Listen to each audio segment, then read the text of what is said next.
warahmatullahi wabarakatuh. Perkenalkan, saya Syafira Milda Putri, absen 34. Di sini saya akan meresensikan sebuah film yang berjudul Selamat Pagi Malam. Film ini disutradarai oleh Lucky Kuswandi, lalu diproduseri Sharon Simanjuntak dan Samara Simanjuntak, dan diproduksi oleh Rumah Produksi Kepompong Gendut dan Rapi Film. Film ini berdurasi 92 menit dengan genre drama sosial dan dirilis pada tanggal 19 Juni tahun 2014. Nah, film ini menceritakan tentang kehidupan sosial masyarakat kota Jakarta yang tak luput dari gemerlap dan hingar-bingar kehidupan sosialita. Di sini akan disajikan 3 cerita dalam satu film.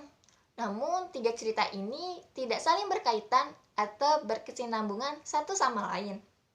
Namun, berdiri sendiri dengan latar yang sama, tapi dengan alur dan konflik yang berbeda-beda dalam ceritanya. Nah, di sini dalam 3 cerita memiliki 3 tokoh utama, yaitu Gia yang diperankan oleh Andinia Wirasti, lalu Indri yang diperankan oleh Ina Pangabean, dan Ci Surya yang diperankan oleh Dayu Wijayanto. Nah, yang tadi saya sebutkan sebelumnya, Selamat Pagi Malam ini kan memuat 3 cerita dalam satu film. Saya akan menceritakan dahulu tentang cerita Gia.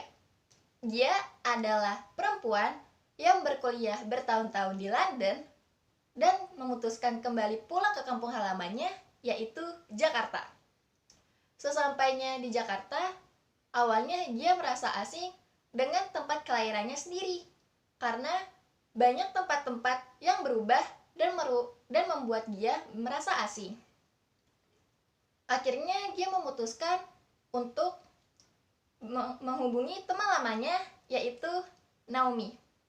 Naomi sendiri diperankan oleh Marissa Anita. Lanjut, akhirnya Naomi mengiyakan ajakan pertemuan Gia. Mereka bertemu di sebuah restoran bintang 5, dan di sana mereka berbincang-bincang dan bernostalgia tentang kenangannya semasa di kota Jakarta sebelum berangkat ke London.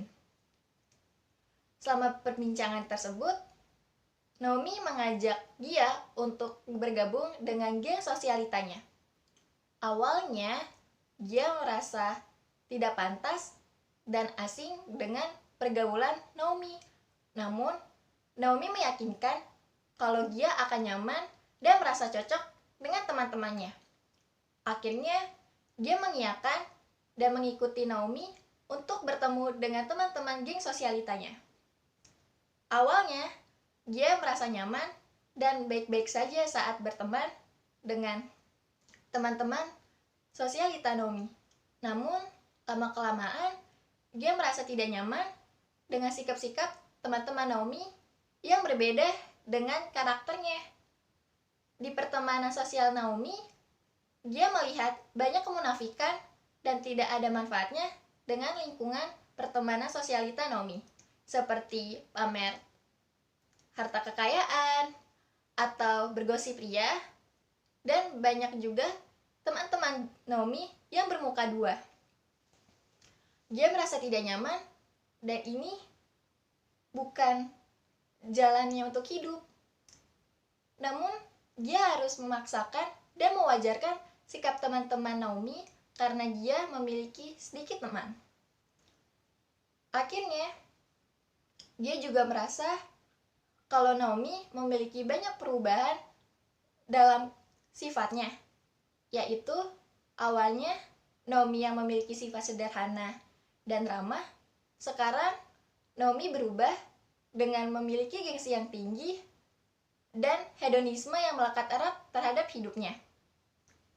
Akhirnya, Gia meminta untuk Naomi berkeliling kota Jakarta. Mereka berkeliling kota Jakarta dengan berjalan kaki. Di sana Naomi dan Gia mengunjungi tempat makan yang sering mereka kunjungi, yaitu makanan kaki lima di pinggir jalan. Awalnya Gia mengajak Naomi, namun Naomi menolak. Tapi Gia memaksa Naomi untuk makan di sana. Akhirnya Naomi mengiyakan dan mereka berdua makan di sana. Bukan hanya makan di sana, mereka bercandaria dan tertawa mengingat masa-masa mereka di Jakarta sebelum berangkat ke London. Lalu, akhirnya Gia merasa tak lagi asing di kota Jakarta tempat kelahirannya, karena telah merasakan nostalgia bersama Naomi, sahabat baiknya. Naomi pun seperti itu juga. Naomi merasa menjadi dirinya sendiri yang lepas dari kehidupan hedonisme, dan ternyata kebahagiaan bisa terwujud dari sebuah yang sederhana. Saja kita berlanjut ke cerita Indri. Di sini Indri diperani oleh Ina Pengabian. Indri adalah seorang karyawati pusat kebugaran kesehatan. Nah, Indri mempunyai ambisi untuk menaikkan status sosialnya dengan cara instan, yaitu memacari seorang laki-laki kaya dan rupawan. Akhirnya Indri mengikuti dating online, dan Indri bertemu dengan seorang laki-laki di dunia maya, dan Indri merasa cocok dengan kriterianya. Akhirnya Indri dan laki-laki tersebut memutuskan untuk bertemu di sebuah restoran bintang 5. Di sana, Indri bertemu dengan laki-laki yang dia kencani di sebuah aplikasi kencan online.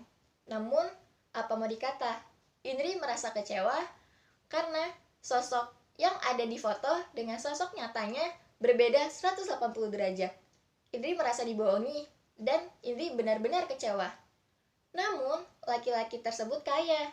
Jadi Indri merasa, ya udahlah ya, nggak apa-apa. Coba aja dulu. Akhirnya mereka berusaha mendekatkan diri satu sama lain. Namun di sini Indri terlihat tidak berminat dengan obrolan laki-laki tersebut dan akhirnya mengabaikan laki-laki tersebut dengan cara main handphone saat mereka mengobrol. Laki itu membentak Indri karena merasa tidak dihargai. Namun, Indri juga ikutan marah karena merasa dirinya ditipu oleh laki-laki tersebut. Sampai akhirnya mereka adu cekcok di mana laki-laki tersebut menghina Indri dengan kata-kata yang kasar, seperti Indri hanya wanita murahan yang hanya bisa dia beli seharga 2,5 juta, dan menghina Indri adalah perempuan materialistis. Kemudian laki-laki itu meninggalkan restoran dan meninggalkan Indri sendiri. Indri merasa sakit hati dan amat sangat kecewa, seperti harga dirinya sudah dirampas dan direndahkan. Akhirnya Indri juga meninggalkan restoran tersebut. Namun saat dia ingin meninggalkan restoran tersebut, seorang pramusaji menahan dirinya. Awalnya Indri bingung, dan pramusaji tersebut memberikan Indri sebuah bil yang dimana bil makanan mereka berdua. Indri kaget karena dia pikir laki-laki tersebut yang membayarkan makanan. Ternyata Indri yang harus membayar makanan tersebut. Dan mau tidak mau, Indri harus mencari alasan untuk kabur dari restoran tersebut. Dan Indri berhasil kabur dari restoran tersebut. Di sana, Indri menangis sesegukan dan merasa dirinya benar-benar tidak memiliki harga diri. Indri merasa, kenapa dia harus lahir di kelas sosial menengah ke bawah? Kenapa dia tidak harus lahir di kelas sosial menengah atas? Kenapa hidupnya seperti itu? Ratap Indri. Indri akhirnya pergi tanpa tujuan, luntang-lantung di jalanan. Bingung, dia merasa masih sakit hati. Lalu akhirnya Indri bertemu oleh seseorang yang ternyata pramusaji yang tadi ia temui di restoran tersebut. Pramusaji itu seorang laki-laki yang baik menurut Indri. Dan di sana mereka mengobrol dan Indri merasa senang karena terhibur oleh laki-laki tersebut. Akhirnya mereka menjadi dekat dan mereka akhirnya melakukan kencan satu malam. Beranjak ke cerita terakhir, yaitu cerita Cisurya. Di sini Cisurya adalah seorang istri pengusaha kaya raya. Nah, di sini Cisurya harus berpura-pura menjadi istri yang baik dan memiliki sifat yang anggun karena biar menjaga martabat keluarganya di lingkungan rumahnya. Namun, Cisurya harus menutupi segala keburukan tingkah laku suaminya. Ternyata suaminya memiliki simpanan selain dia, yaitu Sofia, penyanyi bar yang sering suaminya kunjungi saat pulang kerja. Awalnya Cisurya merasa kaget dan terkejut karena dia baru tahu kalau misalnya suaminya memiliki perempuan lain selain dirinya. Dia merasa sakit hati dan merasa depresi karena dia kira suaminya itu mencintainya selamanya dan hanya dia satu-satunya. Sampai akhirnya dia menemukan sebuah pesan di handphone almarhum suaminya yang berisi kalimat-kalimat sayang dan seduktif. Cisurya merasa kecewa dan depresi karena dia pikir semasa hidup suaminya bersama dia, suaminya bahagia bersama Cisurya. Ternyata tidak. Ternyata suaminya berkhianat. Dan itu membuat Cisurya merasa benar-benar sakit hati dan kecewa. Akhirnya Cisurya mencari tahu siapa perempuan ini. Akhirnya Cisurya memberanikan dirinya untuk menelepon nomor yang menghubungi suaminya tersebut. Dan ternyata benar dugaannya, suara perempuan menyapa gendang telinganya saat Cisurya menelepon nomor tersebut. Cisurya benar-benar runtuh, Cisurya benar-benar hancur, dan Cisurya benar-benar merasa dikhianati. Akhirnya Cisurya memutuskan untuk mencari tahu siapa sebenarnya selingkuhan suaminya. Sampai pada akhirnya dia tahu kalau selingkuhan suaminya adalah seorang penyanyi bar yang bernama Sofia. Di sini Cisurya mencari tahu siapa Sofia ini dan akhirnya menemukan Sofia sedang bekerja sebagai penyanyi bar di salah satu bar kumuh di kota Jakarta. Pada saat itulah Cisurya melihat Sofia, betapa cantiknya Sofia, dan tak heran jikalau suaminya terpikat dengan kecantikan Sofia dan menjadi selingkuhannya. Namun, Cisurya melihat pertengkaran Sofia dengan suaminya. Ternyata Sofia bukan seorang lajang, melainkan Sofia memiliki suami yang juga sama-sama memiliki pekerjaan kotor di dunia hitam Jakarta.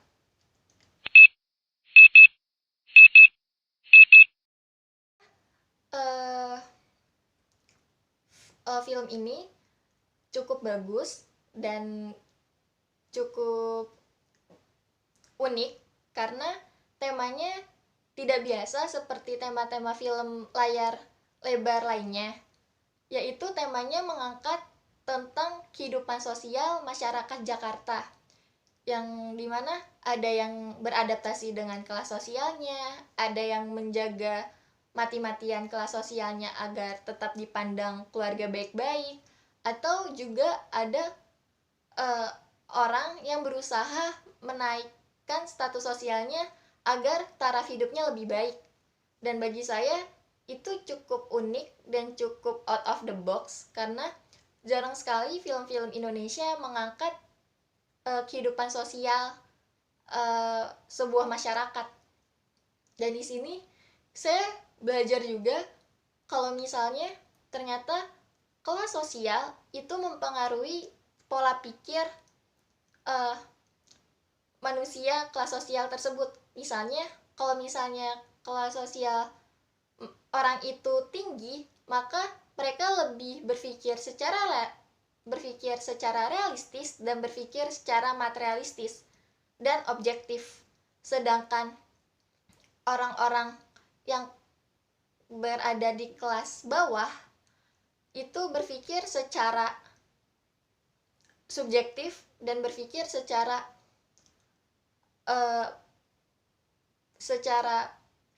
instan, dan juga mereka berusaha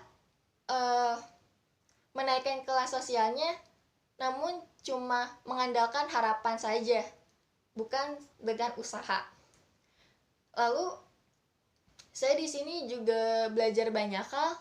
Kalau misalnya suatu yang baik-baik saja tidak selalu baik-baik saja, dan kalau misalnya suatu yang hedonisme tidak selalu menyenangkan, namun juga ada sisi kelam dan sisi pahitnya. Tidak semua kemewahan bisa membeli kebahagiaan setiap orang, dan tidak semua kemewahan bisa membuat orang selalu nyaman dan merasa hidupnya baik-baik saja. Karena mungkin dari kemewahan itu sendiri bisa jadi bumerang untuk diri kita sendiri. Lalu di sini banyak sekali kasus-kasus sosial yang bagus untuk diulik, seperti pergaulan bebas, atau juga tentang kehidupan kesenjangan sosial yang juga bisa menjadi pelajaran bagi anak-anak IPS, juga sebagai referensi. Lalu kasus tentang pekerja seks komersial, dan itu ternyata masih ada di kota Jakarta, yang dimana yang kita ketahui sendiri, Indonesia adalah negara yang bermoralitas tinggi, namun masih ada di kota besar seperti Jakarta praktek pekerja seks komersial.